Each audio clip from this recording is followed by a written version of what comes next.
અહીંયા જુઓ તમને આપ્યું છે એક્સની કિંમત અને સાથે જે છે રૂટ એક્સ માઇનસ 1/√x ની કિંમત શોધવાની છે.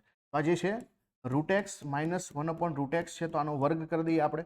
તો શું થશે? અહીંયા રૂટ એક્સનો વર્ગ એક્સ છે, રૂટ એક્સ અને 1/√x જે નીકળી જશે એટલે અહીંયા માઇનસ જે છે 2 થઈ જશે, પ્લસ 1 જે છે એક્સ થઈ જશે.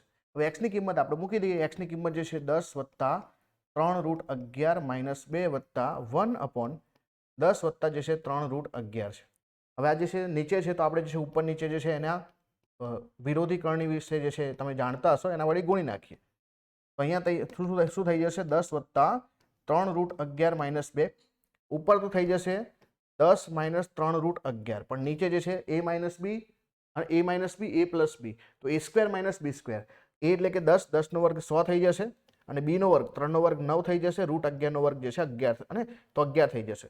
તો અહીંયા જે છે શું થઈ ગયું? 100 માંથી જે છે 99 જાય તો 1 થઈ ગયું. એનો મતલબ કે ઉપર જે છે બધાનો આપણે સરવાળો કરીએ તો 10 વત્તા 3√11 માઇનસ 2 વત્તા 10 માઇનસ 3√11, તો 3√11 નીકળી જશે. તો 10 ને 10 20 માંથી 2 એટલે 18. પણ 18 કોની વેલ્યુ છે?